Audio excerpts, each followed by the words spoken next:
Reignbreaker. Bro, what the f was that? Alright, look, broski. Reignbreaker might not be on your radar, and I do not blame you one bit. I mean, roguelike action RPGs with quirky art styles, that's like freaking half of Steam right now. But somehow this one grabbed me. Hard, like a figure four lock. It starts off with its slick art style, right? I mean, you can probably tell it looks super clean. And the moment you start moving around, you realize to yourself, wait a minute, this game actually not only looks good, but it runs surprisingly well. It feels really good to play, like we're talking buttery smooth controls here. Tight combat, no awkward delay between what you want to happen on your fingers and what's happening translating on the screen. The last time I had this kind of feeling in a game straight away was when I played Hades, and that game is kind of the standard for this genre. So the fact that this game from the off got this same feeling out of me, I'm hooked. So let's talk about this game some more, my bros.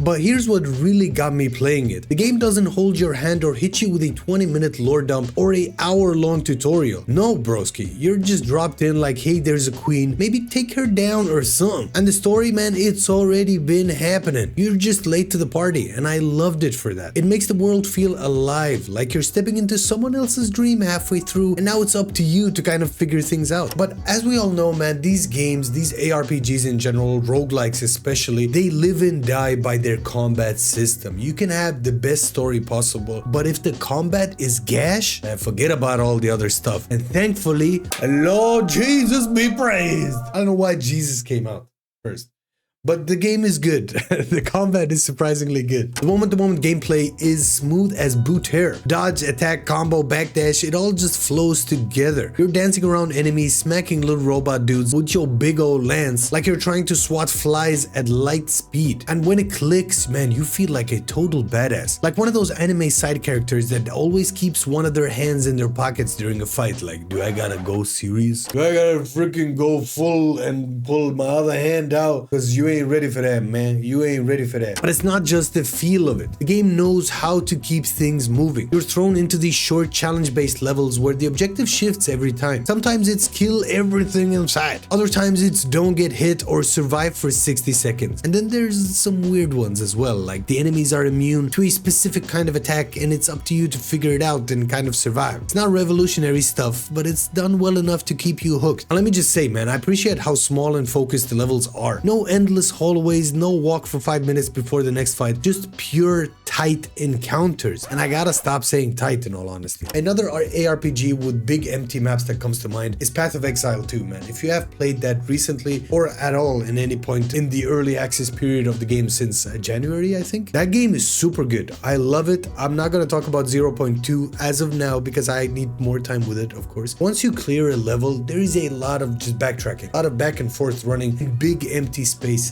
And that is something that really grinds my gears in ARPGs because it's called an action role-playing game. You're supposed to be in the freaking action straight away. And the game having you run around like a headless chicken is dumb, in all honesty. I mean, I'm going on a freaking rant right now. Chill, bro, chill. My point is, this game does it surprisingly well. But as for the combat, man, you have a lance that you can kind of smack enemies around with. You get to upgrade it, slap on different abilities, and kind of mold it to your own playstyle. You want something aggressive that shreds fast? There's a machine gun version of the lance. You want something safer with cooldowns and mobility? There's a bomb that you can throw around. There's also a freaking shotgun variation of the lance. I would imagine it's got like the gun lance from Monster Hunter. It's not super deep. I mean, I make it sound like it's super deep, but it's not so deep that you're gonna find oil, broski. There's no theory crafting for hours, man. It gives you just enough freedom to mess around and find builds that feel like they're yours. The RPG side of it is just strong enough to matter without ever getting in the way of the moment-to-moment action. Kind of like me asking you to subscribe to the channel, my broski. See how chill I am with it?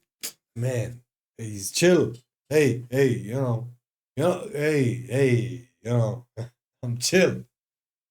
Look, as much as I'd love to glaze on this game forever, man, let's nitpick for a bit because I'm super honest like that. Because as much as I am liking this game so far, there are a few things that made me go, ugh. First off, the lance throwing ability. I mean, in theory, it's a cool idea. I mean, who does not want to freaking throw around a lance that does things to enemies, of course. But in practice, man, ugh, takes too long to charge up. The payoff doesn't really feel worth it. And it overheats your weapon way too fast to the point that, look, 9 times out of 10, 10, I just forgot it existed and kept on swinging up close with my fisticuffs or the other abilities that I get once I upgraded my lens just a bit. It kind of feels like a feature that was planned as a big mechanic in the game but didn't fully get there. Then there's the whole boss reusing thing. I mean, if anyone knows this channel by now, you know that I hate reusing bosses, man. It feels like a cheap trick to keep the player engaged in a challenging way. So this game particularly hits you with two pretty solid bosses early on in the levels, right? That's cool. But then the third boss in the game, it's like a nice build up. You get to meet a third person and you're kind of going back and forth before you get to fight him. And then look, you get into an arena which is smaller than the other arenas that you fought in, and it's two of the previous freaking bosses that you already fought, but this time together at the same time. And it's just weird, and it felt like they just went where the fence was at its lowest, if that makes any sense. I kind of translated that from Finnish to English. It felt a bit off. It felt odd because now, look, I've been fighting new enemies, I've been getting into the game, and then all of a sudden you have repeat boss fights. And then what's even worse, some of these boss fights, they end up being regular mobs later on down the line, and that really freaking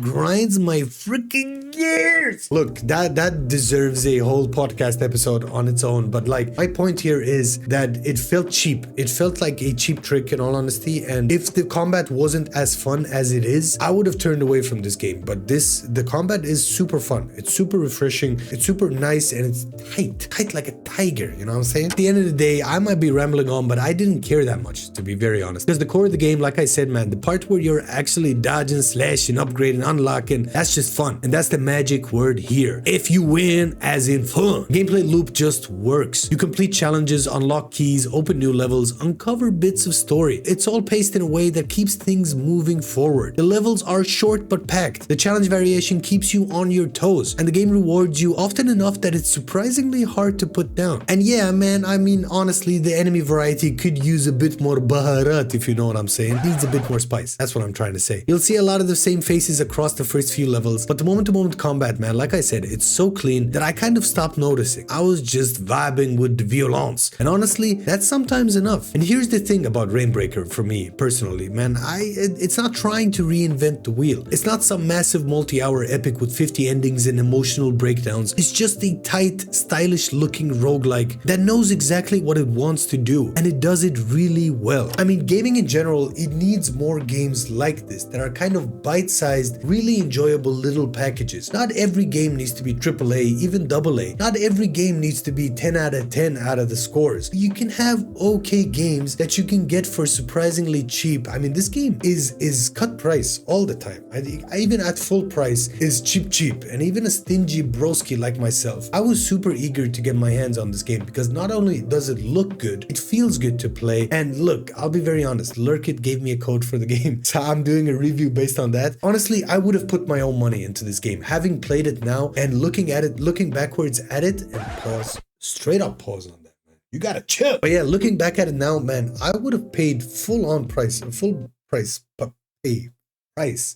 money. Sometimes, man, these kind of games, we need more of these games, broski. We honestly do. I feel like gaming is better off with these kind of bite-sized games that are fun for a good long weekend, and then you move on to the next one. So yeah, Reignbreaker, man, it surprised me. It's fast, it's fun, it's stylish, and it delivers exactly what it promises. Some parts could use polish, sure, but that's modern day gaming for you. Some mechanics feel like they're still in beta as well. But at the end of the day, broski, I had a great freaking time, and that was just fun. If you're into games like this where you can go full anime mode on enemies with a freaking lance, man, who doesn't want to do that? This game is definitely worth checking out. But at the end of the day, what the f do I know, my broski? I'm just a gamer on the internet who enjoyed Reignbreaker for even a little bit and hope that more people should talk about this more, man. In the sea of roguelikes that Steam is now, or gaming in general is, it feels like that's the hip new thing now, where everyone wants to do an ARPG or a roguelike. This one should stand out a bit more, and I feel like more people should definitely be talking about it. So let me know in the comments down below, my bromigos. Have you ever heard of Reignbreaker before? If not, why not, man? There's so many games out there. This one should definitely be on your list to be checking out because it's just fun. Also, if you have played it, tell me your likes, your dislikes, man. Any and all comments take this video a long ass way to the greatness of the tubes. Of freaking course, my broski. And while you're at it, man, you know, I'm chill. I'm still chill about it. Subscribe to the channel, man.